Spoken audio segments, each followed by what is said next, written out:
Hello dear students, welcome to my YouTube channel. तो चलिए बच्चों, आज के डेट में हम एक बेहतरीन सा टॉपिक लेके आए हैं आपके सामने। ये जो टॉपिक है जेईई मेंस, एडवांस और +2 बोर्ड्स के लिए बहुत ही ज्यादा इंपॉर्टेंट है बच्चों। ठीक है, तो यहाँ पे हम लोग आज के डेट में बात क्या करने वाले हैं, matrices and determinant. Matrices and determinant की अभी तक यदि बात करा जाए तो टोटल इससे पहले 4 लेक्चर्स आपको अपलोड मतलब कर दिया गया यहाँ पे। ये जो हमारा पार्ट था, पार्ट 5 था बच्चों।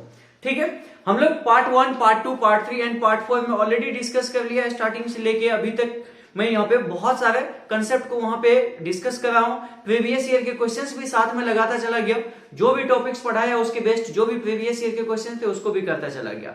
आज का जो टॉपिक होने वाला बच्चों हमारा, ये टॉपिक सबसे पहला टॉपिक तो मैं यहाँ से लेता हूँ माइनर एंड कोफैक्टर।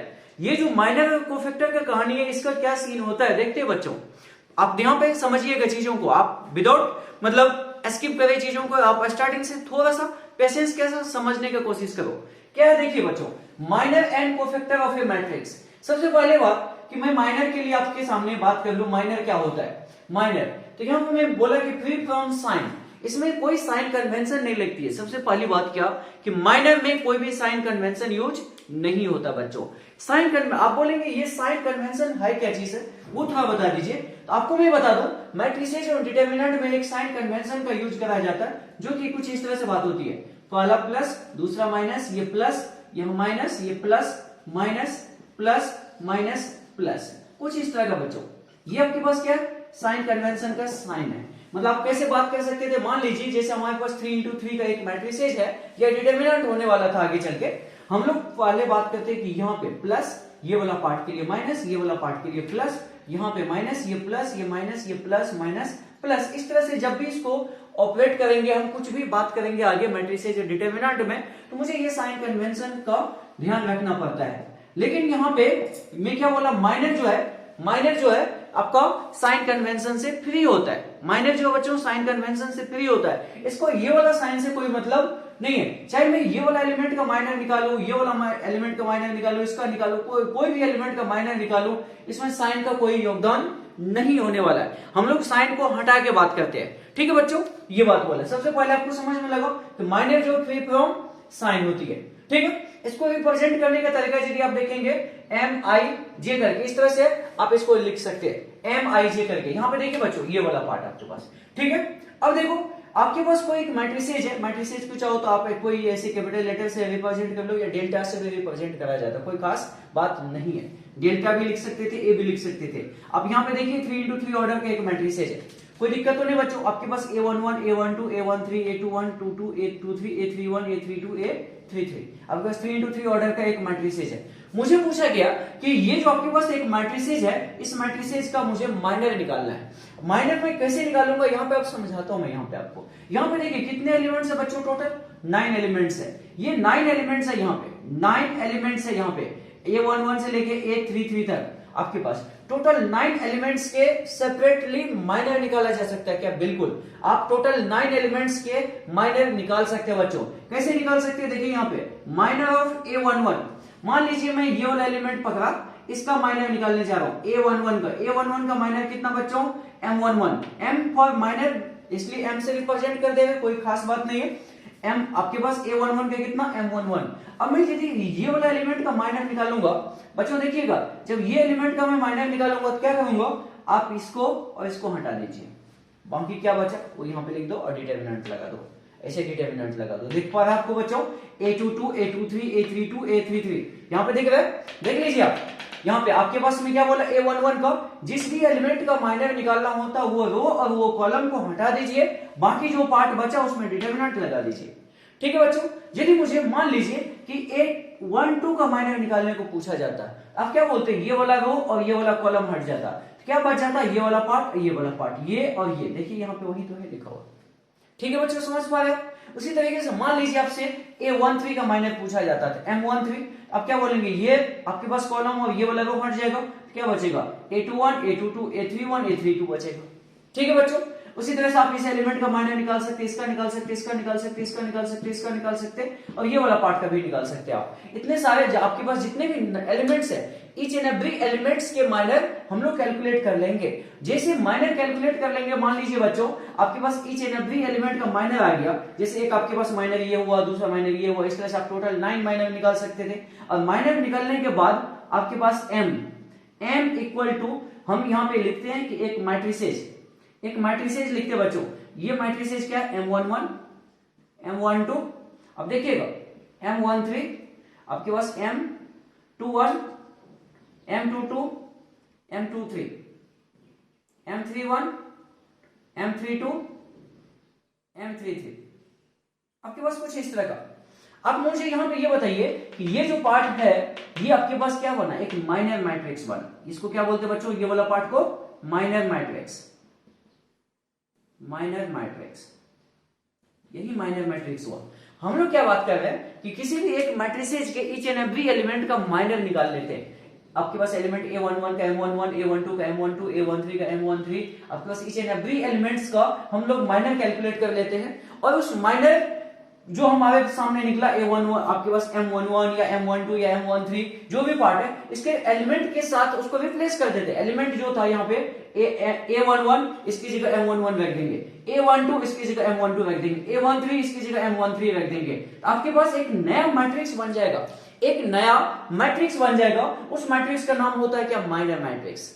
समझ पा रहे बच्चों कि माइनर मैट्रिक्स क्या होती है, कि आपके पास कोई भी एक मैट्रिसेज के ईच एंड एवरी एलिमेंट को रिप्लेस कर दिया जाए उसके माइनर से, तो एक नया मैट्रिक्स बनता है जिसको बोलते हैं हम लोग माइनर मैट्रिक्स बोलते हैं। ठीक है बच्चों, तो ये पार्ट आपके पास, यहां तक तो कोई दिक्कत नहीं, चलिए ठीक है ना,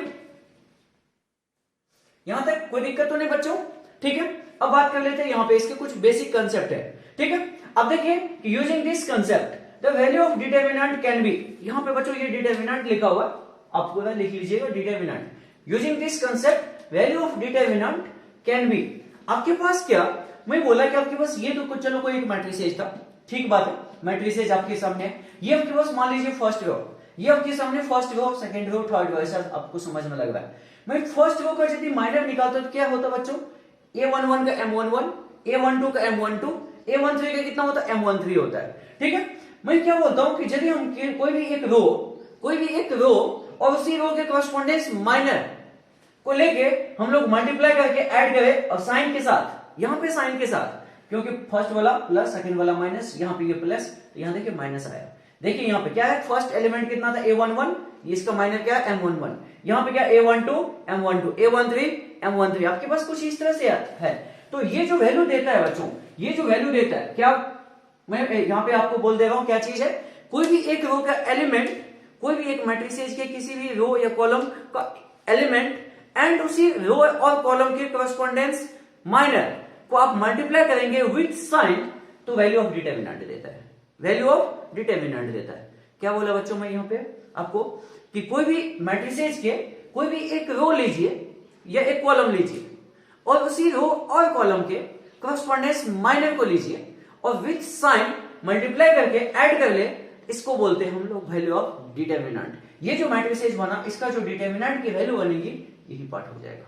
ठीक है बच्चों, आपको यहां पे मैं बताया, वही बोला value of determinant can be this, ऐसा होता है। अब बोलेंगे जरूरी तो नहीं कि फर्स्ट रो में बात करूं, सेकंड रो भी ले सकता था, तो सेकंड रो के एलिमेंट और सेकंड रो के भी माइनर को कॉरेस्पॉन्डेंस मल्टीप्लाई करके ऐड करिए विथ साइन, तो आपको वैल्यू ऑफ डिटरमिनेंट देता है। अब बोलेंगे सिर्फ रो में बात तो नहीं कर सकते, कॉलम में भी कर सकते, बिल्कुल कर सकते। मान लीजिए थर्ड कॉलम और थर्ड कॉलम के माइनस, ठीक है बच्चों, को कॉरेस्पॉन्डेंस मल्टीप्लाई करिए और साथ में ऐड कर दीजिए विथ साइन, तो वैल्यू ऑफ डिटरमिनेंट देता है, कोई दिक्कत नहीं होने वाली। ये एक छोटा सा बात था, लिखने लिखाने से ज्यादा अच्छा है कि आप मेरी बातों को एक बार सुन ले, तो वो ज्यादा बेहतर रहेगा और याद रहेगा आपको। क्या बोला, मैं एक बार फिर से रिपीट करता हूं, कोई भी एक मैट्रिसेज के कोई एक रो और कॉलम, कोई एक लीजिए, या तो रो लीजिए या तो कॉलम लीजिए, कोई भी आपको जो अच्छा लगे, कोई दिक्कत नहीं। कोई भी एक मैट्रिसेज के कोई एक रो और कॉलम एंड उसी मैट्रिसेज के सेम रो के और कॉलम के कॉरेस्पॉन्डेंस माइनर को मल्टीप्लाई करके ऐड कर देंगे विथ साइन, तो वैल्यू ऑफ डिटरमिनेंट देता है, कोई दिक्कत तो नहीं। ठीक है बच्चों, आपने समझ लिया, सुन लिया, इस बातों को आप लिख भी सकते हैं लैंग्वेज के फॉर्मेट में। आगे बात कर लेते हैं। यहां पे ये जो माइनर होता है, एक्चुअल वे में minor is a determinant of order n-1। Minor है क्या आपके पास, माइनर आपके पास क्या है, यहाँ पे कि मतलब आपके पास एक डिटर्मिनेंट ऑफ ऑर्डर n-1, आप जैसे मान लीजिए आपके पास यहाँ पे 3 into 3 का बात हो रहा था, यदि मैं किसी एक एलिमेंट की बात करूं, किसी एक सिंगल एलिमेंट की बात करूं, मान लीजिए a11 का, आपके पास 3 into 3 है, तो ये कितना ऑर्डर का डिटर्मिनेंट बना, यहाँ पे देख लीजिए कितना ऑर्डर का डिटर्मिनेंट बच्चों, आपके पास 2 into 2 का, तो क्या हो गया, एक कम हो गया ना, तो वही बात यहाँ पे minor is a determinant of order n-1, हमेशा एक कम का हो जाएगा, ठीक है। एंड यहाँ पे देखिए नंबर थर्ड पॉइंट में माइनर एंड कोफैक्टर, अभी मैं कोफैक्टर के बारे में बात करूंगा। Minor and cofactor are only applicable for square matrix. सबसे मेन बात बच्चों, आप कभी भी ये सब जो बात कर रहे हैं माइनर या कोफैक्टर किसी स्क्वायर मैट्रिक्स के लिए बात कर रहे हैं, पहली बात ध्यान देने वाली बात है, यहाँ पे क्या बोला मैं कि आपके पास ये किसके लिए एप्लीकेबल है बच्चों, स्क्वायर मैट्रिक्स के लिए एप्लीकेबल है, not for the element of determinant. आप ये काम डिटर्मिनेंट में नहीं कर पाएंगे। आपको ये कंफ्यूजन होता है कि सर मैं मैट्रिक्स का माइनर या कोफैक्टर निकालूं या डिटर्मिनेंट का निकालूंगा, मैं क्या बोलूंगा, मैट्रिक्स का निकालिए। और कौन सा मैट्रिक्स का बच्चों, ओनली फॉर स्क्वायर मैट्रिक्स का निकालिए, डिटर्मिनेंट का माइनर और कोफैक्टर नहीं निकलता है, ठीक है। डिटर्मिनेंट एक न्यूमेरिकल वैल्यूज देती है, मैट्रिसेज आपके पास एक अरेंजमेंट होता है, नंबर्स का अरेंजमेंट, रिप्रेजेंटेशंस होता है, बस इतना बात है। तो ठीक है बच्चों, आप इस बात को एक बार नोट कर लीजिए। फिर हम कोफैक्टर के बारे में भी एक्सप्लेन करते हैं, फिर उसके भी कुछ बेसिक बातें देख लेंगे, आगे फिर क्वेश्चन देखेंगे।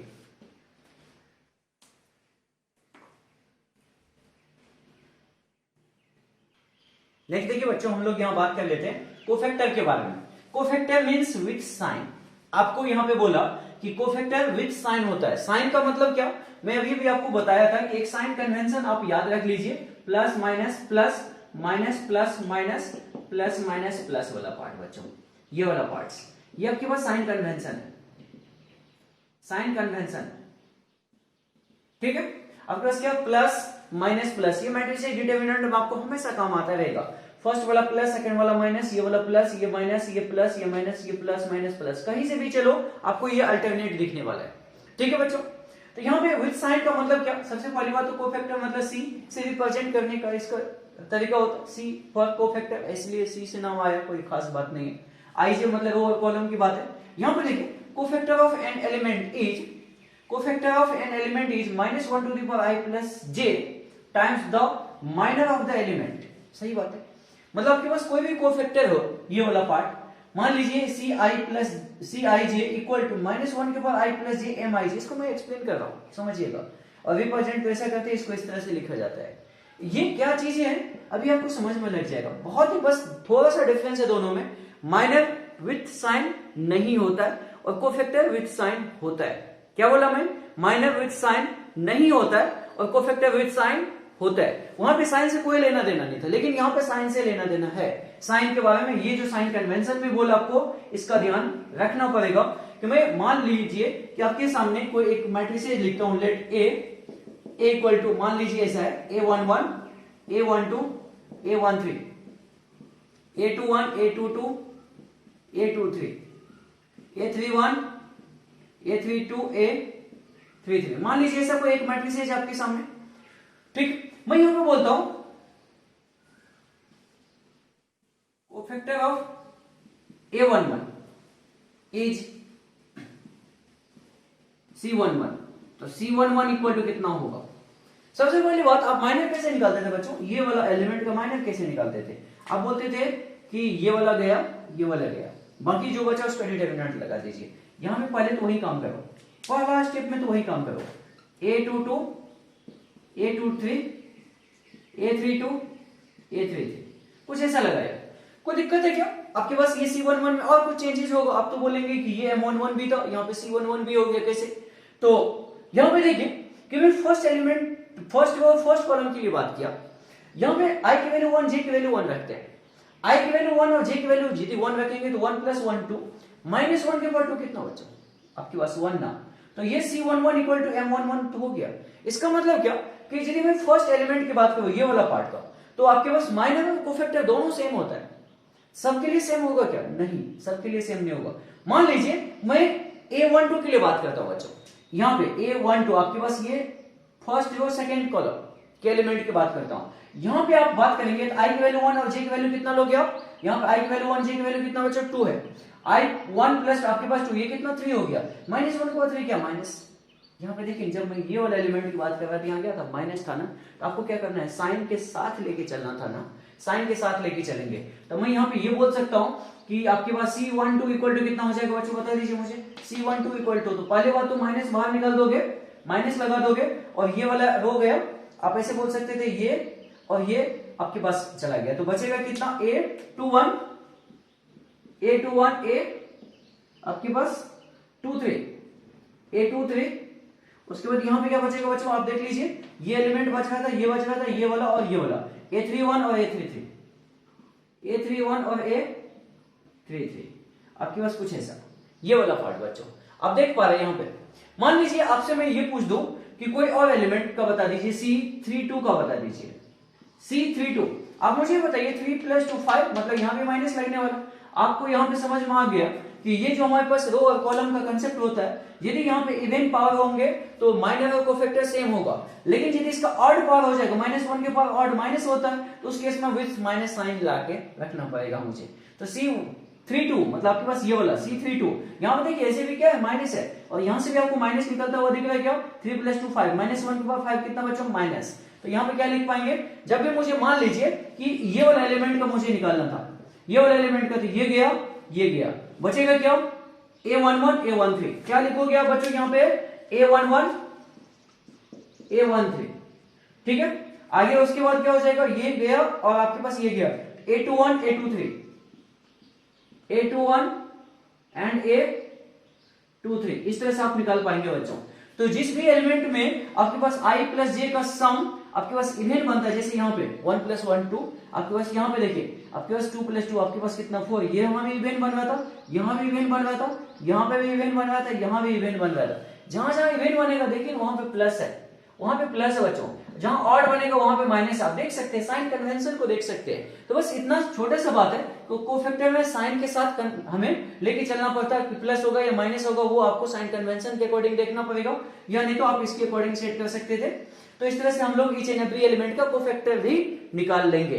बस माइनर और कोफैक्टर में क्या हुआ, एक साइन का डिफरेंस हुआ, और हमारे पास कैसे साइन चेंज होता है इसको फॉलो करना होता है यहाँ पे कोफैक्टर में। माइनर में इसका कोई मतलब नहीं बनता, डायरेक्ट वे में लिखिए, हर केस में प्लस प्लस करके लिखिए आप, कहीं कोई दिक्कत नहीं है। यहाँ पे प्लस माइनस कहाँ पे क्या होगा उसके अकॉर्डिंग आप देख लेंगे, ठीक है बच्चों। जब मान लीजिए कि आप यहाँ पे माइनस पहले निकाला तो माइनर मैट्रिक्स भी निकाला आपने। माइनर मैट्रिक्स का मतलब क्या समझाया था आपको, जब किसी भी मैट्रिसेज के ईच एंड एवरी एलिमेंट को उसके माइनर से रिप्लेस कर दिया जाए तो एक नया मैट्रिसेज बनता है जिसको माइनर मैट्रिक्स बोलते हैं।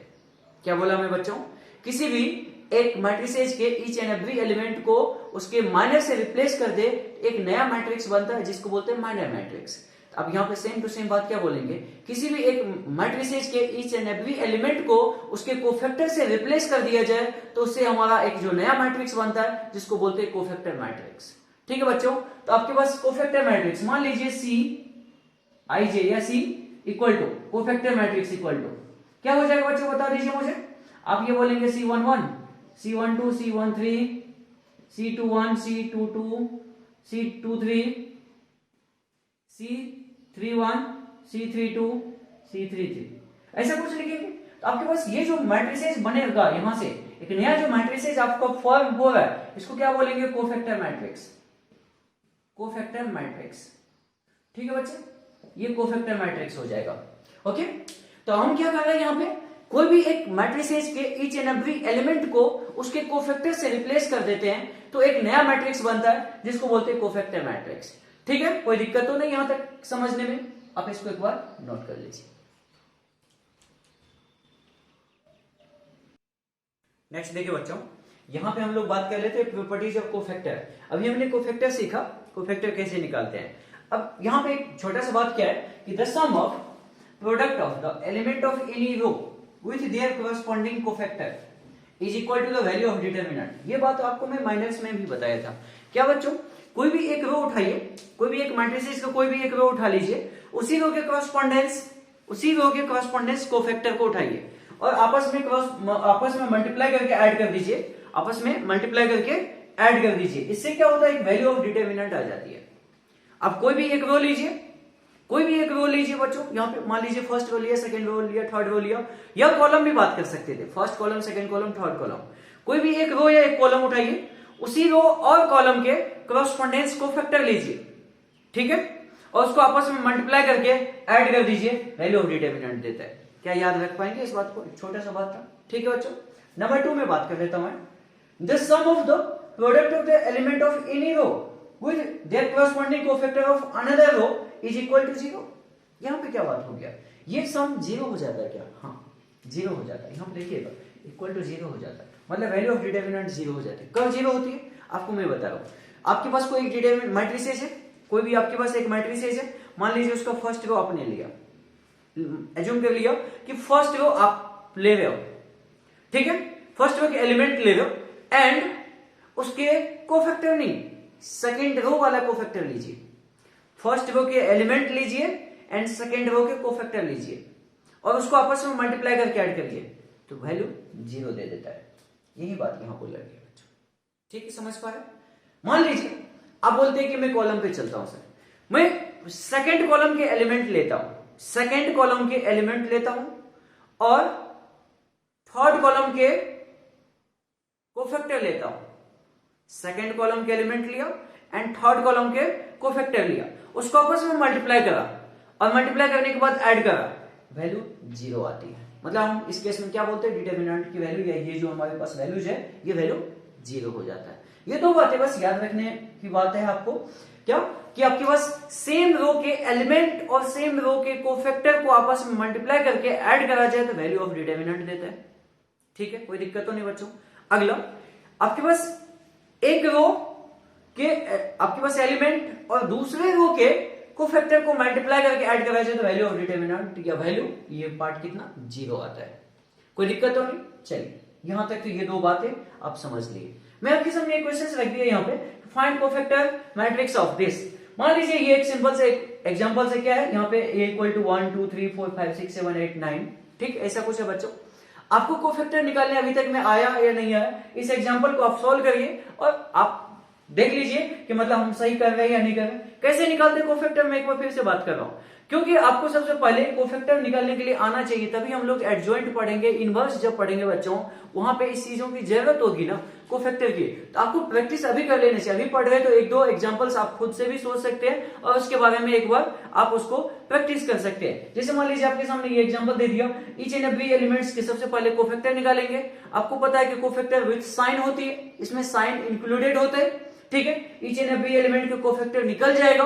उसके बाद क्या करेंगे, इस एलिमेंट को कोफैक्टर से रिप्लेस कर देंगे, एक नया मैट्रिसेस बन जाएगा जिसको बोलते हैं हम कोफैक्टर मैट्रिसेस बोलते हैं बच्चों, ठीक है। बस इतना ही करना था आपको, आप कर लेंगे इतना, चलिए ठीक है, आप इसको नोट कर लीजिए। ठीक है बच्चों, नेक्स्ट देखिए हम लोग यहाँ पे बात कर लेते हैं कंजुगेट ऑफ ए मैट्रिक्स के बारे में, ठीक है। टॉपिक को थोड़ा सा आगे बढ़ा रहे अपन, कंजुगेट ऑफ ए मैट्रिक्स, ठीक है। सबसे पहली बात है उसका रिप्रेजेंटेशन कैसे आता है। कोई भी आपके पास एक मैट्रिसेस है उसमें आप ऐसे बार लगा दीजिए, वो आपका कंजुगेट का कहानी हो गया। मैं इसको समझाने से पहले आपको थोड़ा सा basic concept number, complex number के तरफ लेके चलता हूं। कॉम्प्लेक्स नंबर कैसा होता है कॉम्प्लेक्स नंबर, आप जानते हैं Z equal to X plus iota Y जैसा, या ए प्लस आइटा बी के फॉर्मेट में आप कॉम्प्लेक्स नंबर को लिखते हैं। किसी भी नंबर को जब इस फॉर्मेट में लिख पाएंगे तो ऐसे नंबर्स कॉम्प्लेक्स नंबर कहलाते बच्चों, ठीक है। एक्स अब आपके पास रियल और वाई भी रियल होता है, कोई दिक्कत नहीं, इस फॉर्मेट में आपके पास कॉम्प्लेक्स नंबर कहलाता है। यहाँ पे इसके कंजुगेट की बात करा जाता है, तो आप जानते हो, आपको याद होगा या नहीं जानते तो मैं यहाँ पे बता दूं कि जेड वाई, इसका कंजुगेट का मतलब होता है इमेजिनरी पार्ट का साइन चेंज हो जाना। इमेजिनरी पार्ट का साइन चेंज हो जाने का मतलब क्या, कि ये आइटा टाइम्स ऑफ वाई हो जाता है बच्चों, ठीक है। देखिए बच्चों कि आपके पास कॉम्प्लेक्स नंबर यदि इस तरह का है तो हम लोग जेड बार कैसे लिख सकते थे चीजों को, x minus iota times of y के फॉर्मेट में। x minus iota y means imaginary part का साइन चेंज हो जाता है। कैसा होता है, इसका क्या सिग्निफिकेंस है, कैसे ज्योमेट्रिकल मीनिंग होता है, सब आप समझेंगे कॉम्प्लेक्स नंबर में। अभी मैं आपको यहाँ पे ज्यादा टाइम वेस्ट नहीं कर रहा हूँ। कोई भी आपके पास बस कॉम्प्लेक्स नंबर है, उसका कंजुगेट लगाने का मतलब होता है पहले तो रिप्रेजेंटेशन ऐसे बाहर से रिप्रेजेंट करा जाता है, और यदि x plus iota Y imaginary part का साइन चेंज हो जाता है। जैसे मान लीजिए मैं आपके सामने एक बोलता हूँ 3 माइनस आइटा टाइम्स ऑफ 4 है, इसका कंजुगेट लगाएंगे तो कितना हो जाएगा बच्चों, 3 प्लस आइटा टाइम्स ऑफ 4 हो जाएगा। देखिए आपके पास यहाँ पे इमेजिनरी पार्ट का साइन माइनस था तो प्लस हो गया, अब प्लस होगा तो माइनस हो जाएगा। इतना ही छोटा सा बात था कंजुगेट लगाने का मतलब, ठीक है बच्चों। अब मैं यहाँ पे आपको बात कर लेता हूं conjugate of a complex number. मान लीजिए कि कोई आपके पास एक मैट्रिसेज है ए, ये है 1 plus iota 2, 3 minus iota 5, 7 plus 3 iota 2, 9, 11 and आपके पास -3 प्लस 5 आइटा, ऐसा कुछ है। ठीक है बच्चों, आपके पास ये कोई एक मैट्रिसेज है, मुझे इसका कंजुगेट लगाना है। इसका कंजुगेट लगाने का मतलब ये कंजुगेट ए, आपके पास कंजुगेट इक्वल टू कितना हो जाएगा, यदि मैं इस मैट्रिसेज का कंजुगेट लगाता हूं तो ईच एंड एवरी एलिमेंट का कंजुगेट होगा। आप बोलेंगे कि मान लीजिए जैसे z इक्वल टू है 2 plus iota times of 0 means directly 2 बोलो, एक ही बात था, तो मुझे z बार बताइए कितना होगा, ये भी तो 2 होगा। इट मींस यदि कोई कॉम्प्लेक्स नंबर प्योरली रियल है तो क्या कंजुगेट लगाने से कोई फर्क पड़ता है क्या? नहीं। आप यहाँ पे इमेजिनरी पार्ट तो है नहीं, साइन चेंज करोगे नहीं करोगे उससे क्या मतलब ही बनता है। तो हमारे पास जो रियल है वहां पे कोई दिक्कत नहीं, लेकिन जो पार्ट इमेजिनरी है, जो हमारे कॉम्प्लेक्स नंबर के फॉर्मेट में आइटा के फॉर्मेट में लिखा हुआ है बच्चों, क्या मैं उसको चेंज कर दो साइन को यहाँ पे कंजुगेट लगाने के बाद? तो बिल्कुल कर सकते। 1 प्लस आइटा को 1 माइनस आइटा, ये 2 एज इट इज, यहाँ 3 प्लस आइटा हो जाएगा, ये 5 ही रहेगा, ये कितना हो जाएगा बच्चों 7 माइनस 3 आइटा, ये एज इट इज 2, ये 9, ये 11 और ये -3 माइनस 5 आइटा हो जाएगा, कुछ इस तरह का हो जाएगा।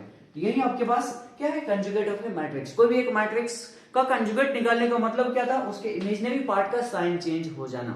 क्या बच्चों, उसके इमेजिनरी पार्ट का साइन चेंज हो जाना, बस इतना ही बात था। ठीक है, ये एक बेसिक बात हो गई। इसके एक दो एलिमेंट्री प्रॉपर्टीज है, वो भी देख लीजिए। नंबर 1 में आपसे ये बोला जाए कि 2 बार कंजुगेट लगा देंगे तो कैसा होगा, आपको पता है 2 बार। मान लीजिए कि z इक्वल टू ये था, यहाँ कंजुगेट लगाया, एक बार कंजुगेट लगाएंगे, फिर से यहीं तो पहुंच जाएंगे। इट मींस आप क्या बोल सकते थे कि आपके पास क्या हो जाएगा, ओरिजिनल वाला मैट्रिसेज निकल के आ जाएगा। आप बोलते हो कि मैं कभी 2 मैट्रिसेज को ऐड कर रहा हूं या सब्ट्रैक्ट कर रहा हूं और इसका कंजुगेट लगाना पड़े तो सेपरेट कंजुगेट कर सकता था क्या? बिल्कुल कर सकते थे। आप किसी 2 मैट्रिसेज को या तो ऐड कर रहे हो या तो सब्ट्रैक्ट कर रहे हो और उसका होल का कंजुगेट है तो दोनों का सेपरेट कंजुगेट भी आप लगा सकते थे। ठीक है, तो क्या ये मल्टीप्लाई के केस में भी एप्लीकेबल है क्या बच्चों? मान लीजिए आपके पास a इंटू बी आपके पास ऐसा है, इसका कंजुगेट का मतलब क्या, a का कंजुगेट इंटू b का कंजुगेट। क्या ऐसा बात कर सकता हूं मैं? बिल्कुल लिख सकता हूं, कोई दिक्कत नहीं होने वाली। आपको याद ऐसा लग रहा होगा कि ये चलो नंबर 3 था, ये नंबर 4 है कि मैं कोई कांस्टेंट मल्टीप्लाई कर देता हूं, कंप्लीट का कंजुगेट लगाता हूं, तो कांस्टेंट को आप बाहर कर देंगे, a का कंजुगेट लगा देंगे, कोई दिक्कत तो नहीं। ठीक है, ऐसा लिख सकते हैं। आप मान लीजिए a के पावर n और उसका कंजुगेट लगा गया, तो पहले मैं कंजुगेट लगा दूं बाद में पावर n कर दूं, कोई दिक्कत होगा क्या? नहीं होगा। तो कुछ ये बेसिक प्रॉपर्टीज है इसके बच्चों, आप इसको एक बार देख लीजिए। बाकी इस टॉपिक में तो कुछ भी नहीं है ऐसा कोई खास बात, बस आपको कॉम्प्लेक्स नंबर का कंजुगेट का मीनिंग थोड़ा सा पता होना चाहिए कि कंजुगेट का मतलब होता है कि इमेजिनरी पार्ट का साइन चेंज हो जाना। क्या फिजिकल सिग्निफिकेंस है इसके, ज्योमेट्रिकली कैसी चीजों को समझते हैं, हम कॉम्प्लेक्स नंबर में डिटेल डिस्कस करेंगे। ठीक है बच्चों, आप इसको नोट कर लीजिए। नेक्स्ट देख लीजिए बच्चों, transpose conjugate of A matrix. अभी हम लोगों ने पहले पढ़ा था ट्रांसपोज मतलब ए ट्रांसपोज आपके पास क्या होता है, किसी भी मैट्रिसेज का रो और कॉलम को आपस में इंटरचेंज कर देना ट्रांसपोज कहलाता है। ये बात आप अच्छे से समझते हैं। कंजुगेट का मतलब भी बताया आपको कि कोई भी एक मैट्रिसेज है, यदि हम उसमें इमेजिनरी पार्ट आपके पास एलिमेंट्स आ रही है तो उसका इमेजिनरी वाला पार्ट का साइन चेंज कर देना, आइटा वाला का साइन चेंज कर, प्लस है तो माइनस या माइनस है तो प्लस कर देना। यहाँ पे दोनों एक साथ बताया गया, transpose conjugate of A matrix. Transpose भी करना है और कंजुगेट भी लगाना है कोई एक मैट्रिसेज का, तो इसको बोलते हैं ट्रांसपोज कंजुगेट। और इसको रिप्रेजेंट जनरली कहा जाता है, ए के पावर में से थीटा लगा दिया जाए, इस तरह से लिखा जाता है, या ए का पावर स्टार भी लिखा होता है बच्चों, कोई दिक्कत नहीं। आपको इस सिंबल से उतना कुछ नहीं, आपको डायरेक्टली यदि कभी आता है तो ट्रांसपोज कंजुगेट लिखा हुआ मिलेगा आपको। ठीक है बच्चों, तो इस तरह से तो आप इसका मतलब क्या होता है कि एक साथ दोनों काम करना है। आप पहले किसको करेंगे बाद में किसको करेंगे, यहाँ पे इसका कोई मतलब नहीं बनता है। पहले आप ट्रांसपोज कर लीजिए बाद में कंजुगेट कर लीजिए चलेगा, या पहले कंजुगेट कर लीजिए बाद में ट्रांसपोज कर लीजिए चलेगा, कोई दिक्कत नहीं होने वाली बच्चों। जैसे मान लीजिए कि आपके सामने मैं एक एग्जांपल में बात कर लूं, यहाँ पे मान लो 2 प्लस आइटा 3, यहाँ पे -7 plus 5 iota and 2 minus 3 iota करके ऐसा दिया हुआ है। ठीक है, आपके पास मान लो 2 into 2 का ही एक मैट्रिसेज ले लिया मैं, मुझे यहाँ पे ए थीटा निकालना था, ए थीटा निकालना था बच्चों। तो ए थीटा निकालने के लिए पहले सबसे पहले तो मान लो कि आप ट्रांसपोज करना चाहेंगे तो ट्रांसपोज ही कर लेते हैं, कोई दिक्कत नहीं, ट्रांसपोज कर लेते हैं, इसी पार्ट का ट्रांसपोज निकाल लेते हैं। कैसा हो जाएगा, फर्स्ट रो फर्स्ट कॉलम में कन्वर्ट हो जाएगा आपके पास, और ये सेकेंड रो आपके पास सेकेंड कॉलम में कन्वर्ट हो जाएंगे बच्चों। इतना सा चेंजेस होता है ये पार्ट आपके पास, ठीक है। मैं यदि इसी का कंजुगेट निकालने जाऊं तो कंजुगेट कैसा होगा, मैं पहले दोनों निकाल लेता हूं, उसके बाद मैं रिजल्ट आपको बताऊंगा कैसा होने वाला है। इसका कंजुगेट बता दीजिए, 2 minus iota 3 minus 7 minus 5 iota and आपके पास यहाँ पे कितना हो जाएगा 2 प्लस 3 आइटा, ठीक है बच्चों। ऐसा हो गया, ये आपके पास क्या है कंजुगेट, ये क्या था ट्रांसपोज। ट्रांसपोज में क्या करते हैं, रो और कॉलम आपस में इंटरचेंज करते हैं, कंजुगेट में क्या करते हैं, इमेजिनरी पार्ट का साइन चेंज करते हैं, ठीक है, कोई दिक्कत नहीं। मुझे निकालना था ए के पावर में थीटा, मींस आप क्या करने वाले, मान लीजिए पहले ट्रांसपोज ही कर देते हैं बाद में कंजुगेट लगाते, चलेगा, या मैं पहले कंजुगेट लगा लूं बाद में ट्रांसपोज करूं, चलेगा, कोई दिक्कत वाली बात नहीं है बच्चों। आपके पास ये पार्ट भी होगा ये पार्ट भी होगा, मैं क्या बोला पहले ट्रांसपोज कर लीजिए उसके बाद कंजुगेट लगा दीजिएगा। ट्रांसपोज कर लेंगे तो ऐसा होगा, ये वाला पार्ट होगा बच्चों, ट्रांसपोज कर लेंगे तो मुझे बताओ, और जब ये पार्ट होगा तो इसका साइन चेंज कर देने का मतलब क्या हो जाएगा, इमेजिनरी पार्ट का साइन चेंज कर देने का मतलब ये 2 माइनस आइटा, यहाँ पे माइनस 7 माइनस 5 आइटा, आप एक बार में कर लोगे बट एक बार स्टार्टिंग में तो देख लो, 2 प्लस 3 आइटा आपके पास कुछ ऐसा हो गया। एक साथ हम ट्रांसपोज तो किए ही, साथ में कंजुगेट भी लगा दिए। अब देखिए आपके पास यहां से यहां तक पहुंचने का सोचो, ये सब स्टेप कुछ नहीं था, यहां से यहां तक सोचो कैसे करेंगे। ये कोई एक मैट्रिक्स दे रखा है, आपने क्या बोला कि मैं फर्स्ट रो को फर्स्ट कॉलम में जैसा लिखूंगा, तो आपके पास फर्स्ट कॉलम होगा तो यहाँ पे 3, ये वाला पार्ट समझ में आया, ठीक है। यहाँ अलग बात है कि प्लस था तो माइनस बना, अभी कंजुगेट लूंगा भी, और ये सेकंड रो तो सेकंड कॉलम में कन्वर्ट हुआ, ठीक है। एंड ट्रांसपोज लगा लिया, साथ में हम कंजुगेट भी लगा देंगे। जहां जहां आपके पास इमेजिनरी पार्ट वाला पार्ट है उसका मैं क्या करूंगा, साइन चेंज कर दूंगा। जैसे साइन चेंज भी कर देंगे आपके पास यही निकल के आ जाएगा ए थीटा।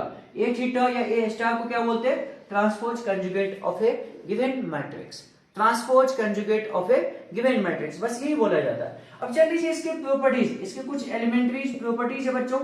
जैसे मान लीजिए कि हम ये काम 2 बार करते हैं, 2 बार ये काम करते हैं, तो 2 बार ये काम करते हैं तो आपके पास क्या हो जाएगा, वही जगह पहुंच जाएंगे फिर से, कोई दिक्कत तो नहीं। आप मान लीजिए नंबर 2 में आप बोलते हो a प्लस बी के पावर में थीटा लगा, या माइनस बी था तो आप क्या बोलेंगे, ऐसा लिखोगे क्या, a प्लस ए, आपके पास a के पावर थीटा, b के पावर थीटा, सॉरी आपके पास प्लस है तो प्लस, माइनस होने से माइनस, क्या ऐसा कुछ लिख पाएंगे क्या, बिल्कुल। नंबर 3 k इंटू ए के पावर ट्रांसपोज, तो क्या k को बाहर कर देना चाहिए, बिल्कुल कर देना चाहिए। नंबर 4 आप ऐसा बोल सकते थे कि मान लीजिए a के पावर n है, उसका पावर में थीटा था, तो a के पावर थीटा पहले लगा देंगे बाद में पावर n लगा देंगे, क्या ऐसा काम कर सकते थे क्या, बिल्कुल कर सकते थे। मान लीजिए मैं आपको यहाँ पे ये बोल देता हूँ ए बी के पावर में थीटा, ये वाला पार्ट मुझे मल्टीप्लाई फॉर्मेट में जो था ये बता दीजिए। यहाँ पे क्या करने वाले आप, यहाँ पे आप करने वाले हैं ये जो पार्ट आपके पास होगा, इस पार्ट को आप क्या लिखोगे बच्चों, आपके पास बी का थीटा इंटू ए का थीटा, इस फॉर्मेट में आप देख पाओगे इस चीजों को, ठीक है बच्चों। तो ये आपके पास कुछ एलिमेंट्री प्रॉपर्टीज हो गया, इस प्रॉपर्टीज को भी एक बार आप देख लीजिए, बस इतना सब बात है, कोई खास दिक्कत नहीं है। यहाँ पे आपके पास कोई भी एक मैट्रिसेज होगा तो आप क्या करिए, सबसे पहले ट्रांसपोज लगा लीजिए उसको, ठीक है, ट्रांसपोज का मतलब रो और कॉलम को इंटरचेंज कर दीजिए, उसके बाद इमेजिनरी पार्ट का साइन चेंज कर दीजिए, बस इतना ही काम करना था आपको। इससे हम क्या बात कर लेंगे, transpose conjugate of A matrix के बारे में बात कर लेंगे, और कुछ बेसिक एलिमेंट्री प्रॉपर्टीज है, आप एक बार इसको भी लर्न कर लीजिए।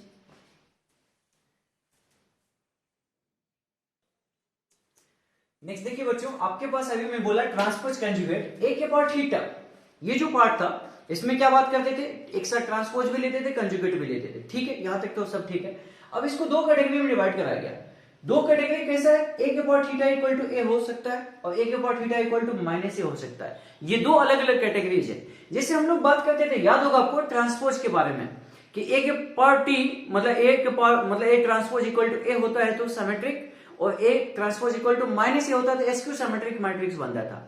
यहाँ पे सेम टू सेम तरीका से 2 और मैट्रिक्स आपके सामने यहाँ पे मैं रख रहा हूं। आपके पास नंबर 1 में ए के power theta equal to A हो जाए तो इसको बोलते हैं हर्मिशन मैट्रिक्स, ठीक है बच्चों, और ए के power theta equal to minus A तो एसक्यू हर्मिशन मैट्रिक्स होता है। ये 2 नाम आप यहाँ पे देख पा रहे हैं, ठीक है। आपको यहाँ क्या बोला कि ए के power theta equal to A, it means कोई भी एक मैट्रिसेज है उसका ट्रांसपोज लगाइए, उसके बाद उसका कंजुगेट करिए।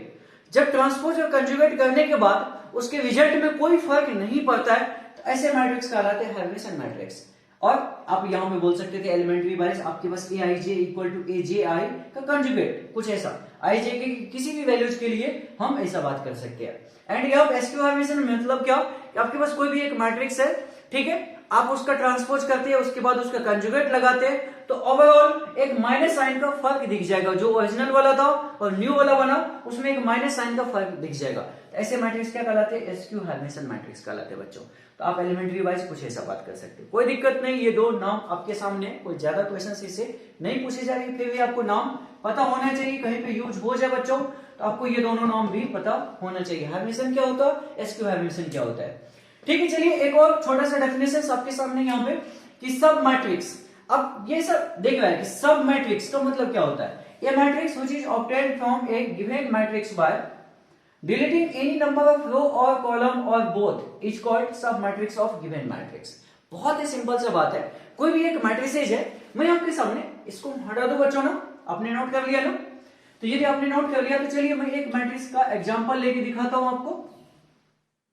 एक एग्जांपल्स में ऐसे बोल दूं कि मान लीजिए कि a इक्वल टू है 1 2 3 4 5 6 7 8 9, ठीक है। मैं इसका सब मैट्रिक्स मान लीजिए सब मैट्रिक्स को मैं चलो A1 बोला, ये एक मैट्रिक्स मैं ऐसा लेता हूं, कोई भी आपके पास यहां पे देखिए तो 3 into 3 ऑर्डर का था, मैं कोई भी 2 into 2 ऑर्डर के ले लेता हूं, जैसे मान लीजिए 1 2 4 5, मैं इतना ले लिया, तो क्या आप इसको इसका सब मैट्रिक्स बोलेंगे क्या, बिल्कुल बोलेंगे। आपने क्या करा, कोई रो और कोई कॉलम को डिलीट करा, ये वाला रो और ये वाला कॉलम डिलीट कर दिया, बस इतना ही समझिए। इससे जो एक नया मैट्रिक्स बनता है, इससे जो एक नया मैट्रिक्स बनता है आपका, वही क्या हो गया बच्चों, वही हमारा सब मैट्रिक्स हो गया, ठीक है। मान लीजिए दूसरा कोई एग्जांपल, मान लीजिए A2 का, अब बोलते ऐसा नहीं लेता मैं, ऐसे बात करता हूं 1 2 3 4 5 6, इतना ही बात करता हूं। तो क्या हमारा ये एक सब मैट्रिक्स है, इसका क्या, बिल्कुल है। आपने बस थर्ड रो को हटा दिया, तो ऐसे कितने सारे बनाए जा सकते हैं, वो सभी के सभी A1 A2 A3 जितने भी आप यहाँ पे फॉर्म कर सकते हैं सब मैट्रिक्स, यहाँ से वो सभी के सभी को हम लोग क्या बोल देते बच्चों, सब मैट्रिक्स बोल देते हैं। बहुत ही छोटा सा बात है, अब बस इसको एक बार नोट कर लीजिए। सब मैट्रिक्स का कंसेप्ट ये था, मतलब डेफिनेशंस वाइज मतलब क्या समझेंगे आप इसको, कोई भी एक मैट्रिसेज है, कोई भी एक रो हटा दो, कोई कॉलम हटा दो, या दोनों रो, मतलब दोनों रो और कॉलम दोनों हटा लो, दो रो हटा लो, कोई दिक्कत नहीं। तो इससे जो एक नया मैट्रिक्स बन रहा था, इसी मैट्रिक्स को बोलते हैं सब मैट्रिक्स ऑफ गिवन मैट्रिक्स। बस इतना सा बात है, आप एग्जांपल वाइज भी समझ रहे हैं, ठीक है बच्चों, इसको नोट कर लीजिए।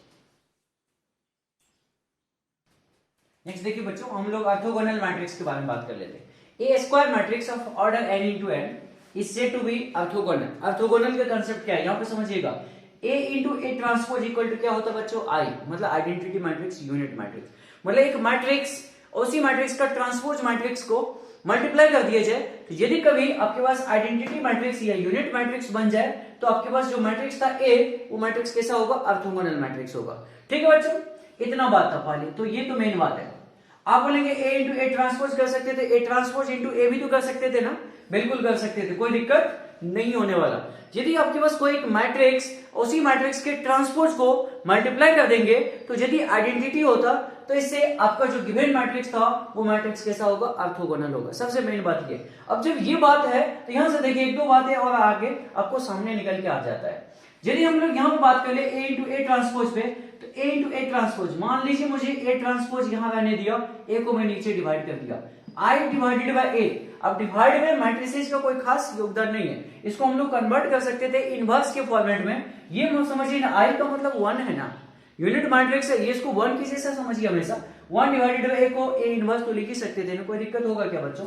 इट मींस आप ये भी बोल सकते थे कि आपके पास एक कोई आपके पास ऑर्थोगोनल मैट्रिक्स होता है A, कब, जब A transpose equal to A inverse हो जाए, ऐसा भी बात कर सकते थे, ठीक है बच्चों, ये चीज भी। अब मुझे ये बताइए कि आपके पास A into A transpose equal to I था, ठीक है, मेन बात तो ये थी। इसका डिटरमिनेंट लगा देंगे, इसका डिटरमिनेंट लगा देंगे तो I का डिटरमिनेंट कितना, 1 होता है, यहाँ पे दोनों का सेपरेट हो जाएगा। अब A का डिटरमिनेंट या A ट्रांसपोज का डिटरमिनेंट तो सेम ही होता है, तो डिटरमिनेंट ऑफ A का होल स्क्वायर, मैं यहाँ पे आपको ऐसे बता रहा हूँ। A into A transpose equal to मान लीजिए I है, डिटरमिनेंट लगा दिया तो आप क्या बोलेंगे, दोनों का सेपरेट कर दूंगा और ये इक्वल टू 1 हो गया। तो ये तो आपके पास डिटर्मिनेंट ए का होल स्क्वायर इक्वल टू 1 हो गया, तो determinant of A equal to कितना हो गया बच्चों, आपके पास प्लस माइनस 1 हो गया। वही बात यहाँ पे लिखोगे, क्या हो जाता है, प्लस माइनस 1 हो जाता है। आपके पास ऐसा नहीं है किसी भी डिटर्मिनेंट का मतलब कोई भी मैट्रिसेस का डिटर्मिनेंट प्लस माइनस 1 हो जाए तो वो हमारा ऑर्थोगोनल हो जाएगा, ये बात नहीं, उल्टा करेक्ट नहीं हो सकता है। आपका यदि ऑर्थोगोनल है तो डिटर्मिनेंट प्लस माइनस 1 होती है, ऐसा बात है, ठीक है। या आप ये कंडीशन सबसे मेन वाला कंडीशन पकड़िए बस, याद नहीं तो आप ऐसा बोल सकते हैं, इस तरह से बोल सकते थे। आपको यहाँ पे बोला कि आई ऑर्थो मतलब आपके पास identity matrix is always orthogonal, सही बात है, इसमें क्या दिक्कत वाली बात थी, ठीक है बच्चों। तो ये आपके पास ऑर्थोगोनल का एक ब्रीफ आइडिया था, ठीक है, नोट करिए।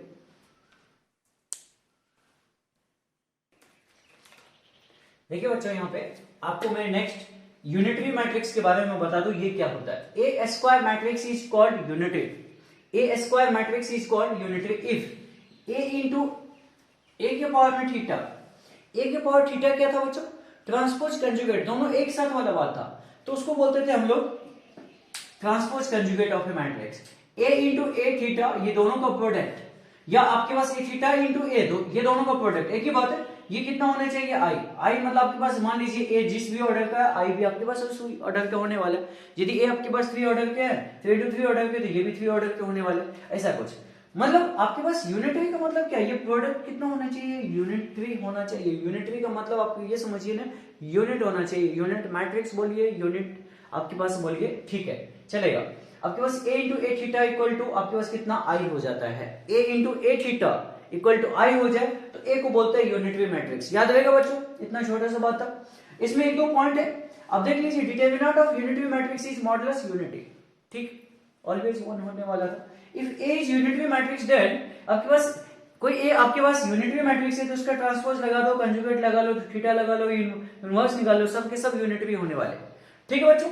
ये सब के सब आपके पास कोई भी एक यूनिटरी मैट्रिक्स है, चाहे इनवर्स निकाल लीजिए, चाहे ट्रांसपोज लगा दीजिए, चाहे उसका थीटा ले ट्रांसपोज कंजुगेट लगा दीजिए, ठीक है, कोई दिक्कत नहीं, वो ऑलवेज क्या होने वाले थे, यूनिटरी होने वाले थे, ठीक है। आपके पास product of two unitary matrices is unitary, unitary का मतलब आपके पास मैं बोला ना आइडेंटिटी इक्वल टू कितना होता है, आइडेंटिटी मैट्रिक्स। अब जब किसी आइडेंटिटी मैट्रिक्स के इनवर्स निकालो, कुछ भी काउंट करो आगे बच्चों, तो कोई फर्क तो नहीं पड़ने वाला, इसलिए यहाँ पे दो मल्टीप्लाई कर देने पे भी यूनिटरी ही होने वाला, यही बात थी आपके पास।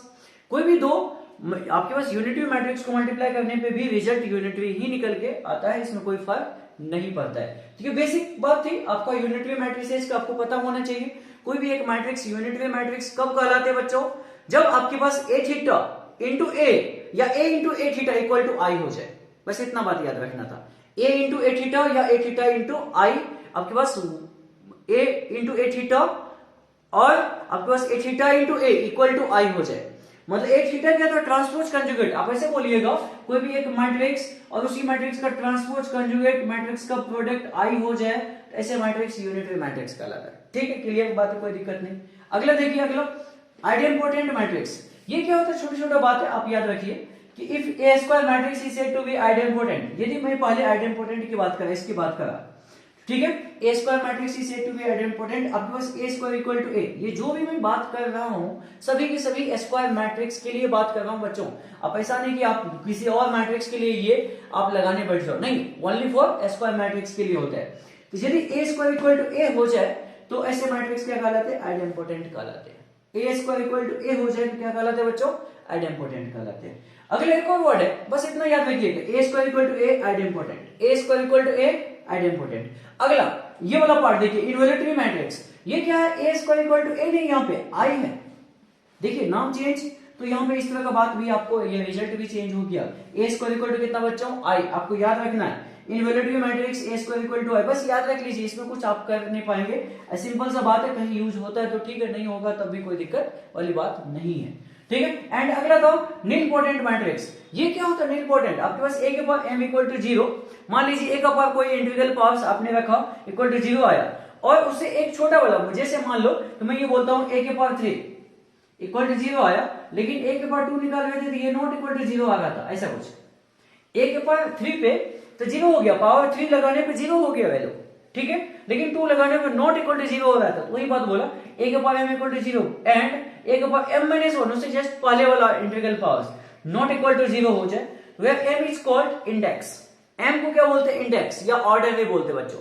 एम को क्या बोलते हैं यहाँ पे देखिए, एम इज कॉल्ड इंडेक्स और ऑर्डर ऑफ नीलपोटेंट मैट्रिक्स। बस आपसे इतना पूछा जा सकता है कभी ऑब्जेक्टिव पैटर्न में, CEE के एग्जाम्स में, बिटसेट के एग्जाम में, BAT के एग्जाम में, WB के एग्जाम्स में, ऐसे ऑब्जेक्टिव क्वेश्चंस तो पूछे जा सकते थे कि कोई एक मैट्रिक्स दे देंगे, उसके बोलेंगे कि नीलपोटेंट मैट्रिक्स का ऑर्डर क्या होगा।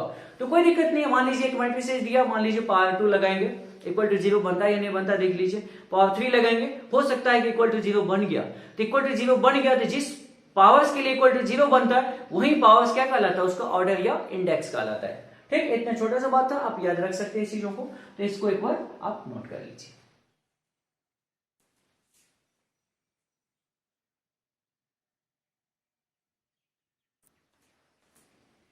नेक्स्ट देख लीजिए बच्चों, आपको मैं यहाँ पे पीरियोडिक मैट्रिक्स के बारे में बता देता हूँ।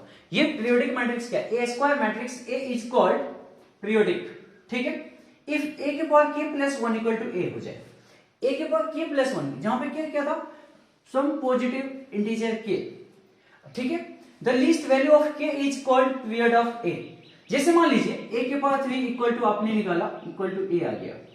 सबसे पहली बात a कब आया, यहाँ पे a के पावर 3 लगाने पे a के पावर 3 इक्वल टू a हो गया, इसका मतलब ये 3 नहीं है पीरियड, 3 नहीं है पीरियड है। इस 3 को ऐसे लिखिए 2 प्लस 1 इक्वल टू आप ऐसा a, तो यहाँ पे k की वैल्यू क्या था, k इक्वल टू 2 था। तो ये जो सबसे फर्स्ट टाइम हो रहा होगा, सबसे लीस्ट वैल्यू जो बन रही होगी वही हमारा क्या है, यही पीरियड है, यही हमारे पास period of matrix A matrix का इसका ये पीरियड हो जाता है। बहुत ही सिंपल सा चीज है। मान लीजिए आप कहीं a के पावर 5 इक्वल टू a तक पहुंचे, तो यहाँ पे पीरियड क्या हो जाएगा, 4 प्लस 1 आप ऐसे लिखोगे, तो k की वैल्यू यहाँ पे क्या हो जाएगा बच्चों, 4 हो जाएगा, तो ये आपका पीरियड है। ठीक है, कोई भी एक मैट्रिक्स का पीरियड निकालने के बाद क्या है कि आपके पास a के power k plus 1 equal to a होता है, तो यहाँ पे k प्लस 1, यहाँ पे देखिए k plus 1 equal to a होता है, तो k को पीरियड बोलते हैं। उसमें भी k कैसा होना चाहिए, लिस्ट वैल्यू होनी चाहिए, लिस्ट पॉजिटिव वैल्यू होनी चाहिए, क्योंकि पीरियड कभी निगेटिव नहीं होता है। इसका मतलब कि इतना टाइम के बाद वो वैल्यू मतलब वैल्यू को रिपीट कर रहा होगा, जैसे जैसे कुछ आप बात जो समझते हैं पीरियोडिक का मतलब वही सेम टू सेम चीजें यहाँ पे भी आपको देखने को मिलता है। ठीक है बच्चों, इसको भी आप एक बार नोट करके फिर हम एग्जांपल्स देखते हैं।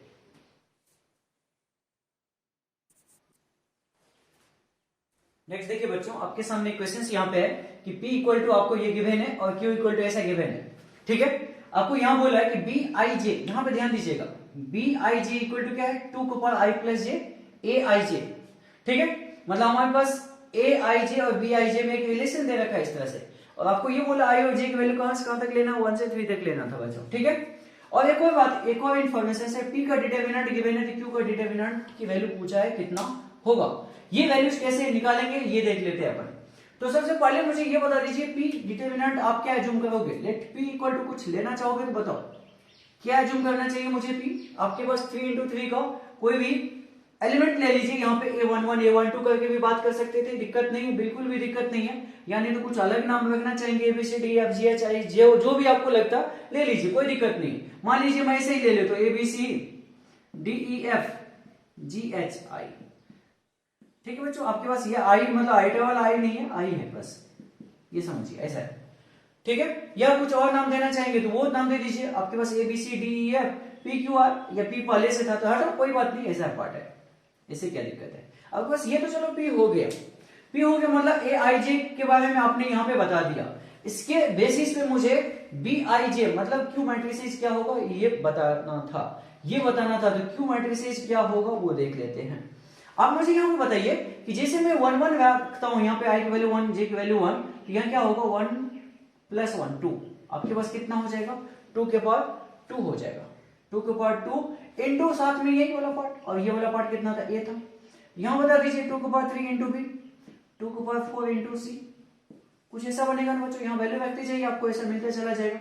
यहाँ 2 के पावर 3 D, 2 के पावर 4 आपके पास E, 2 के पावर 5 F, ये 2 के पावर 4 G, 2 के पावर 5 H और 2 के पावर आपके पास 6 I, कुछ इस तरह से।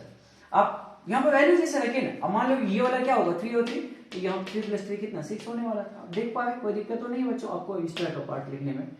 ठीक है, अब देखिए कि जब आपने ये क्यू डिजाइन कर लिया, इस तरह का क्यू डिजाइन कर लिया, अब मुझे निकालना था determinant of Q. Determinant of Q निकालना था।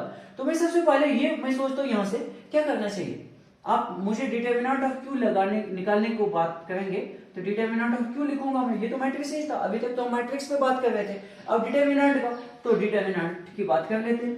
क्या बात करेंगे, वही सेम टू सेम, 2 की पावर 2 इंटू ए, 2 की पावर 3 इंटू बी, 2 की पावर 4 इंटू सी, 2 की पावर 3 डी, 2 की पावर 4 ई, 2 की पावर आपके पास 5 एफ।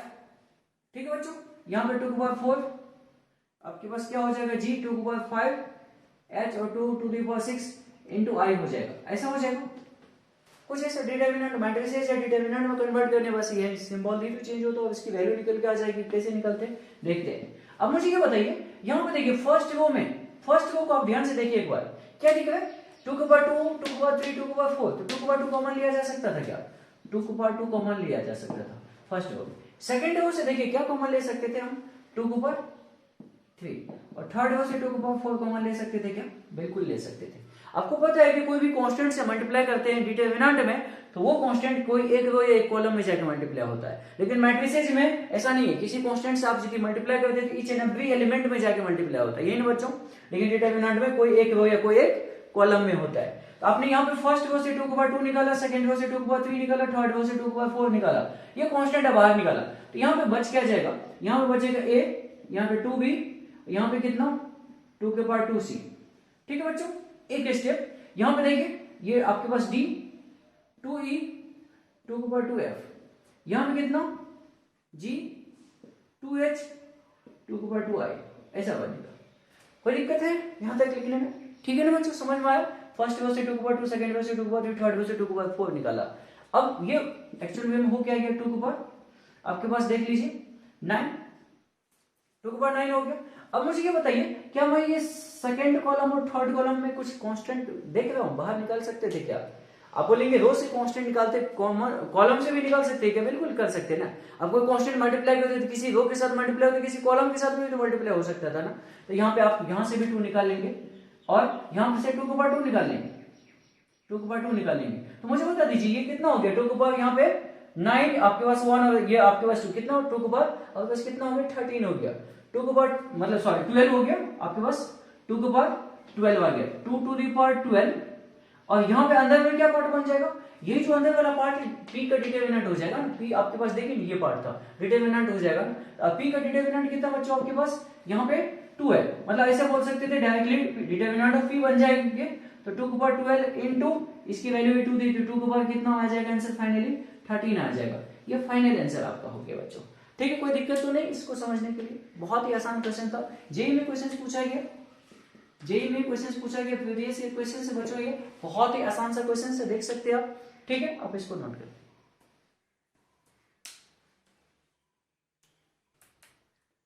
ये क्वेश्चन देखिए बच्चों, आपके पास a इक्वल टू दे रखा है एक 3 into 3 ऑर्डर के मैट्रिसेस, 3 into 3 ऑर्डर के एक मैट्रिसेस दे रखा है। Is a matrix satisfying the equations, एक आपके पास इक्वेशन दे रखा a into a transpose equal to 9i, ठीक है बच्चों।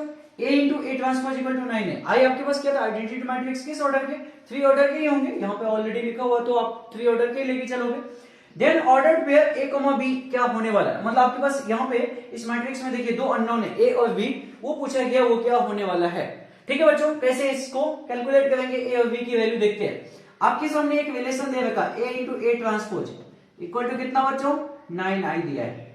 a into a transpose equal to यदि 9 दिया है, आपके पास 9i दे रखा है, तो क्या करना चाहिए, पहले बात तो आपके पास a जो था एक मैट्रिक्स है और इसी के ट्रांसपोज लेके इसको मल्टीप्लाई करना चाहिए, इक्वल टू 9i के साथ लिखना चाहिए। तो कहता हूं मैं a आपके पास कितना बच्चों, यहां पे देख लीजिए 1 2 2 2 1 -2, यहां पे क्या हो जाएगा बच्चों a 2 b, ये तो a था, इसका ट्रांसपोज मतलब फर्स्ट रो फर्स्ट कॉलम में कन्वर्ट हो जाएंगे। देख लीजिए सेकेंड रो 2 1 -2, आपके पास a 2 b, कुछ ऐसा। ये एक मैट्रिक्स a है, इसका ट्रांसपोज ये था बच्चों, कोई दिक्कत तो नहीं। इक्वल टू 9, i का मतलब कितना 9 0 0 0 9 0 0 0 9, ये पार्ट। अब मुझे बस ये दोनों को मल्टीप्लाई करना है, इसी तरीके से इक्वेट कर देना, यहाँ पे इक्वेशंस बन जाएंगे, इक्वेशंस बनेंगे तो ए बी की वैल्यू भी निकल के आ जाएगी। बहुत ही सिंपल सा क्वेश्चन है, ये भी आपको जेई में पूछा गया क्वेश्चन है। आप कैसे करेंगे देखिए बच्चों, यहाँ पे मल्टीप्लाई करते हैं। मल्टीप्लाई करने के लिए आपको मैं बताया था हमेशा रो इनटू कॉलम फॉर्मेट में मल्टीप्लाई करते हैं। रो इनटू कॉलम का मतलब क्या कि आपके पास यहाँ पे मान लीजिए फर्स्ट रो लिया, फर्स्ट रो उठाया तो ये फर्स्ट कॉलम हो जाएगा। सेकेंड रो लिया तो आपके पास जैसे मैं मान लो कि फर्स्ट रो लिया first column, first row second column, first row third column, फिर सेकंड रो लिया first column second row second column second row third column and so ऐसे मल्टीप्लाई करते हैं। कैसे लिखेंगे चीजों को आपको मैं यहाँ पे लिख के बता रहा हूँ एक एक करके। आप देखिए 1 इंटू 1, ठीक है, 2 इंटू 2 आपके पास 4, यहाँ पे 2 इंटू 2 आपके पास 4, 4 प्लस 4 8 प्लस 1 ये कितना हो जाएगा 9 हो जाएगा। कोई दिक्कत तो नहीं बच्चे, देखिए 1 इंटू 1, 2 इंटू 2, 2 इंटू 2 आपके पास कितना 9 हो जाएगा। डायरेक्ट में लिखने की कोशिश करिए। यहाँ पे फर्स्ट रो ये पहला पार्ट 2, ये पार्ट आपके पास 2, ये 4 तो ये तो 0 हो जाएगा। ठीक है बच्चों, और यहाँ पे यदि आप बात करेंगे a प्लस 4 प्लस 2 भी आ जाएगा। देख लीजिए ये a, ये 4 और ये 2 भी, कोई दिक्कत तो है नहीं। ठीक है बच्चों, ऐसा कुछ आया। अब यहाँ पे देखिए, अब मैं सेकंड रो को उठाता, second row first column second row second column second row third column and so on. यदि आप इसको कंप्लीट करेंगे तो ये 0 9 आपके पास ये 2a plus 2 2a plus 2 minus 2 भी आ जाएगा बच्चों। ठीक है, ऐसा पार्ट आता। यहाँ पे a प्लस 4 प्लस 2 भी आता है। ये वाला पार्ट में आपके पास क्या आ जाएगा बच्चों 2a आपके पास प्लस 2 माइनस 2 भी आ जाएंगे। और यहाँ पे जो है लास्ट वाला पार्ट आपके पास बच्चों, ये लास्ट पार्ट कितना बन जाएगा ये भी देख लीजिए। आपके पास ये पार्ट बनेगा a स्क्वायर प्लस आपके पास 4 प्लस b, ऐसा कुछ आ जाता है इक्वल टू यही वाला पार्ट कितना है 900,090,009।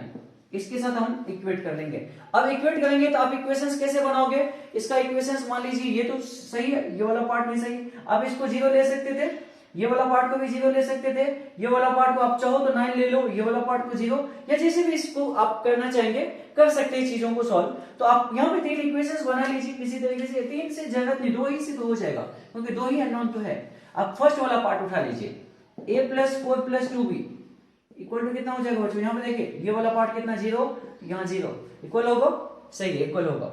एंड दूसरा वाला पार्ट कौन सा लेना चाहेंगे, ये वाला पार्ट लेना चाहेंगे क्या, आपके पास क्या है यहाँ पे 2a plus 2 minus 2b equal to 0, ये वाला पार्ट आपके पास सेकंड इक्वेशन बोल सकते हैं आप इसको। ये सेकंड इक्वेशन आपका आ गया। क्या इस दोनों इक्वेशन से सॉल्व हो जाएगा क्या, आप नहीं होगा तो एक और इक्वेशन जो आप यहाँ पे लिखे थे इससे कम कर लीजिए, a square plus 4 plus b, a square plus 4 plus b equal to कितना लिखेंगे आप 9 लिखेंगे। ये तीनों को सॉल्व कर लीजिए, a की वैल्यू आ जाएगा और b की वैल्यू आ जाएगा।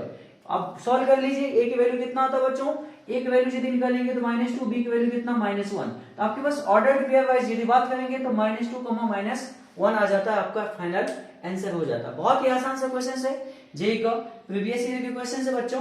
आप देखिए बस a इंटू a ट्रांसपोज लेने के लिए आना चाहिए और मैट्रिक्स को मल्टीप्लाई करने के लिए आना चाहिए। और दो मैट्रिक्स इक्वल होती है तो क्या करते हैं हम लोग, कॉरेस्पोंडेंस एलिमेंट इक्वेट कर लेते हैं। इस इक्वेट करने से आपके इक्वेशंस बन गए और इक्वेशंस को सोल्व करने से अननोन की वैल्यू आपकी आ गई। तो यही हमारा आंसर है। हम इसको ऑर्डर फॉर्मेट में कैसे लिखेंगे, -2 -1 लिखेंगे। यहाँ पे देख लीजिए आंसर क्या है आपका, आंसर नंबर 4 करेक्ट है। ठीक है बच्चों, नोट करिए।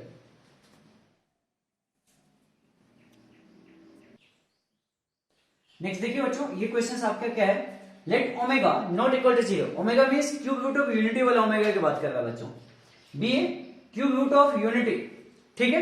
And S with the set of all non singular matrix of the form, आपके पास कोई एक मैट्रिक्स है, ये नॉन सिंगुलर मैट्रिक्स है, where each of A B and C is either omega और omega square, then the number of distinct matrices in the set S is.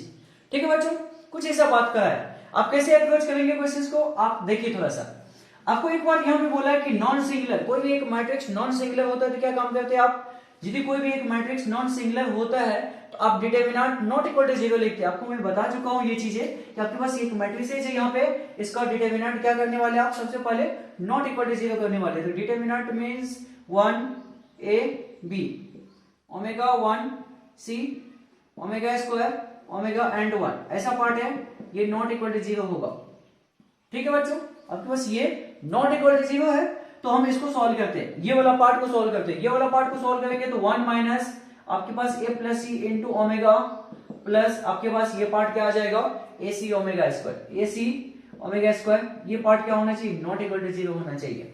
ठीक है बच्चों, आप यदि इसका फैक्टर बनाते हैं तो 1 माइनस आपके पास यहां से क्या आ जाएगा a ओमेगा, एंड यहां से आपके पास आ जाएगा 1 minus c omega equal to not equal to 0। It means ये part not equal to 0 means आपके पास a omega not equal to 0 होगा और 1 minus c omega not equal to 0 होगा बच्चों। यहां से देख लीजिए आप यहां से क्या बोल सकते थे कि a नॉट इक्वल टू आपके पास यहां इक्वल टू 1 लिखना, इक्वल टू आपके पास इस केस में राइट्स डायरेक्टली भेज दिया तो यहां पे डायरेक्टली राइट भेज देंगे तो ये not equal to 1, it means 1 by omega, या यहां पे आपके पास c की वैल्यू कितना 1 not equal to 1 upon omega. और आपको एक बात तो पता है बच्चों कि ओमेगा के पावर 3 इक्वल टू 1 होता है, तो इसको ओमेगा इनटू ओमेगा स्क्वायर भी तो लिख सकते थे। तो आपके पास यहां से ये बोल सकते थे कि ओमेगा स्क्वायर इक्वल टू कितना हो सकता था 1 अपॉन ओमेगा भी तो हो सकता था। तो 1 अपॉन ओमेगा को क्या मैं ओमेगा स्क्वायर लिख दूं, क्या चलेगा? तो a not equal to omega square ऐसा लिखा जा सकता था and c not equal to omega square. ठीक है बच्चों, आपके पास a b एंड c, चलो मैं तो अभी तक क्या करा, अभी तक बस एक नॉन सिंगुलर जो वर्ड था इसको लेके चला। आपके पास एक मैट्रिक्स था, इसका डिटरमिनेंट नॉट इक्वल टू 0, इसको सॉल्व करा, इसको थोड़ा आप फैक्टराइज करके ये पार्ट नॉट इक्वल टू 0, ये नॉट इक्वल टू 0, यहां से आपके पास ऐसा निकला, यहां से ऐसा निकला, यहां तक काम कर लिया। अब 1 अपॉन ओमेगा को ओमेगा स्क्वायर भी लिखते हैं, ये बात आपको पता है। ठीक है बच्चों, ये पता है तो यहाँ पे ओमेगा स्क्वायर, ये भी आपके पास ओमेगा स्क्वायर, मींस a की वैल्यू ओमेगा स्क्वायर नहीं हो सकती है, c की वैल्यू ओमेगा स्क्वायर नहीं हो सकती है। अब यहाँ पे क्वेश्चन में पढ़िए स्टार्टिंग से ओमेगा, ठीक है, क्यूबिटबिलिटी S be the set of non singular matrix, समझ में आया। Each of A B C, यहां बोला है ये वाला सेंटेंस में each of A B and C is either omega और ओमेगा स्क्वायर। ए बी और सी के पास कितनी चॉइसेस है, ए या तो ओमेगा ओमेगा स्क्वायर होगा, बी या तो ओमेगा ओमेगा स्क्वायर, सी या तो ओमेगा ओमेगा स्क्वायर। लेकिन आपने यहाँ पे बता दिया ए की वैल्यू तो ओमेगा स्क्वायर नहीं है, सी की वैल्यू ओमेगा स्क्वायर नहीं है। तो आप मुझे ये बताइए कि ए के पास कितने चॉइसेस बना, ए के पास कितने चॉइसेस बने बच्चे? ए के पास एक ही चॉइस है, ओमेगा स्क्वायर नहीं होगा तो क्या बचेगा, ओमेगा बनेगा। ठीक है, बी के पास कितने चॉइसेस है, बी के पास आपके पास इसके पास एक चॉइस क्या था, या तो ओमेगा होता है। बी के पास दो चॉइसेस है, या तो ओमेगा होगा या तो ओमेगा स्क्वायर हो जाएगा। बी के बारे में यहाँ तो कोई कंडीशंस बना नहीं ना, ठीक है, तो दो चॉइसेस है। लेकिन सी के पास बताइए फिर से, सी के पास ओनली वन चॉइसेस है, मींस क्या हो सकता था, ओमेगा हो सकता था। आपको यहाँ पे बोला है कि मैं ए बी और सी आइदर दिस और this, then number of distinct matrices in the set S is कितने हो जाएंगे, number of distinct matrices equal to, आप यहाँ पे बोल सकते थे कि number of distinct matrix equal to कितने हो जाएंगे, 1 इंटू 2 इंटू 1। आपके पास बच्चों कितना हो गया, ये 2 हो गया। तो टोटल डिस्टिंक्ट मैट्रिसेस कितने बनाए जा सकते थे, यहां से 2 मैट्रिसेस बनाए जा सकते थे। यही आपका फाइनल आंसर हो गया। 2 मैट्रिसेस आप यहाँ पे कंप्लीट कर पाएंगे, बस इतना ही काम कर पाओगे आप बच्चों। ये कैसे निकालो, आप यहाँ पे देख पा रहे, ए के पास 2 चॉइसेस नहीं है, ओनली 1 चॉइसेस बचा। बी के पास 2 चॉइसेस था, सी के पास 1 चॉइसेस था। तो टोटल नंबर ऑफ मैट्रिसेस निकालने के लिए आप इसको 1 इंटू 2 इंटू 1 करेंगे तो टोटल कितने 2 आपके हो जाएंगे। ठीक है, टोटल आपके पास कितने हो जाएंगे बच्चों, 2 हो जाएंगे। तो आपके पास फाइनल आंसर इस क्वेश्चन का कितना हो जाता, 2 हो जाता। आईआईटी में इंटीजर टाइप क्वेश्चन पूछा गया बच्चों, बहुत इंपॉर्टेंट क्वेश्चन है। आप थोड़ा सा इसका कंसेप्ट समझते, क्वेश्चन बहुत ही आसान तरीके से कर देते, कोई दिक्कत नहीं होता। अब इसको एक बार नोट कर लीजिए।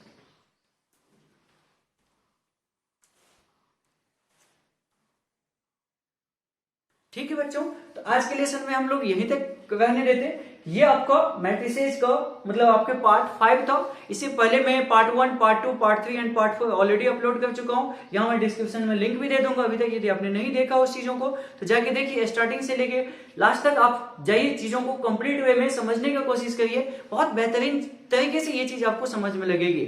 मैं यहाँ पे क्या कर रहा हूँ, कोई भी कंसेप्ट ले रहा हूँ, साथ में प्रीवियस ईयर के क्वेश्चंस या जो भी इंपॉर्टेंट क्वेश्चंस है जो कमिंग एग्जाम्स में डायरेक्ट क्वेश्चंस आ सकता है, ऐसे क्वेश्चंस आपके सामने लेके आता हूँ। प्रैक्टिस करवाने की कोशिश कर रहा हूँ कि आप मैक्सिमम से मैक्सिमम क्वेश्चंस का आपको यहाँ पे प्रैक्टिस भी हो जाए साथ में, ताकि अलग से कुछ करने की जरूरत नहीं हो। ठीक है बच्चों, तो आप चलिए यहाँ पे, आप तो ये सब चीज देखा ही। आपको मैं एक और बात यहाँ पे बता देता हूँ कि मैथमेटिकल रीजनिंग प्लस स्टैटिक्स जो JEE Mains point of view से मोस्ट इंपोर्टेंट चैप्टर्स माना जाता है।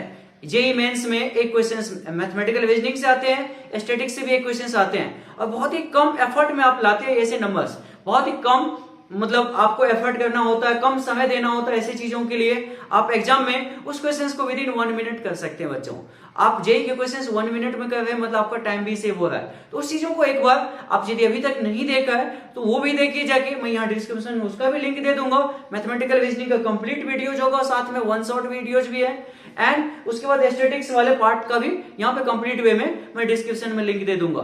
ठीक है बच्चों, तो अभी तक आपने यदि चैनल को सब्सक्राइब नहीं किया है तो आप कर लीजिए, ताकि मैं इस तरह से जो रेगुलर सेशन लेके आपके सामने आता हूं सबसे पहले आप तक पहुंचे। ठीक है बच्चों, तो एक लाइक तो बनता है, आपके लिए मैं इतना मेहनत कर रहा हूं, आप बस एक लाइक करके कमेंट करके मुझे बताइए कि मतलब क्या और आपके सामने मैं लेके आ सकता हूं। यहाँ पे कोई आपको टॉपिक्स में दिक्कत है तो वो आप कमेंट कर सकते हैं मुझे, मैं उस टॉपिक के ऊपर एक वीडियो बना दूंगा। ठीक है बच्चों, तो चलिए आज की डेट में इतना ही। Okay, thank you.